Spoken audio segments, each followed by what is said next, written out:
in a bustling African town where life was loud with traders' voices, clattering pans, and the cries of children. A young man named Chidi was known for his kindness, yet he carried a wound that no one could see. He grew up believing he was an orphan. Chidi was a hard-working young man in his 20s. He had no family, only memories of a childhood filled with emptiness. Raised in an orphanage, he never knew his father and was told his mother abandoned him. Every day, Chidi worked at the village market as a porter, carrying loads for traders. Though poor, he was cheerful and always ready to help others. One afternoon, under the scorching sun, Chidi noticed an old woman struggling with a heavy basket of cassava. Her clothes were torn and her steps shaky. "Mother, let me help you," Chidi said respectfully, though he didn't know her. The woman looked at him with tired eyes, hesitated, then nodded. From that day,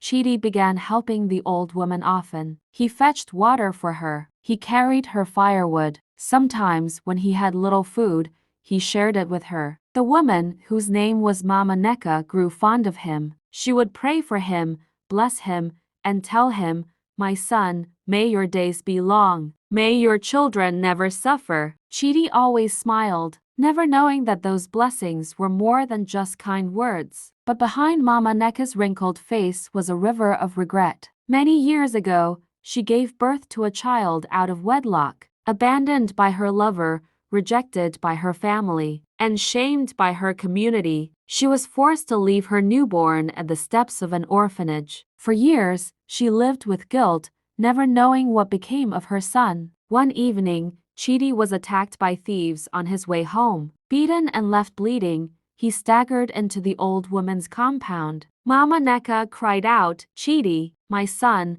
not realizing what she said. She nursed him back to health, cooked for him, and stayed awake all night praying. The next morning, Chidi looked at her strangely. "Why do you treat me like your son?" he asked. Tears welled in her eyes, but she swallowed them. "Because you are a good child, the kind I once lost." Chidi did not understand, but something stirred in his heart. Weeks later, Mama Neka fell seriously ill. Chidi rushed her to a small clinic. The nurse recognized her and said, "Ah, Mama Neka, you're back again. Still living with that pain from long ago?" Confused, Chidi asked, "What pain?" The nurse, unaware of the secret, replied, "She has always regretted abandoning her son many years ago." Chidi froze. Abandoning her son. When Mama Neka regained strength, Chidi confronted her. "Is it true? You had a son you abandoned?" The old woman broke down in tears. She told the story of her youth,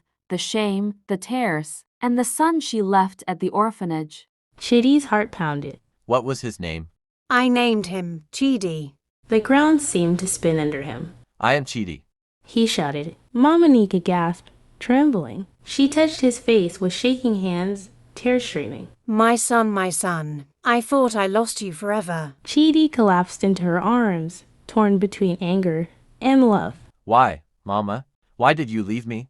With sobs, she explained her helplessness, her poverty, her shame. And in that painful moment, Chidi realized though she failed him once, life had given them another chance. From then on, Chidi stayed with Mama Nika. He no longer worked just for himself, but for both of them. The village, moved by their story, rallied around them. Traders gave them food, neighbors supported them. Though they lost theirs together, they found healing in the time they had left. And the story spread about a young man who helped a poor old woman, not knowing she was his mother, until one day the truth was revealed. In life, we may not know the battles others carry. Sometimes, the very hands we help are connected to our own destiny. No matter how far a river flows, it never forgets its source.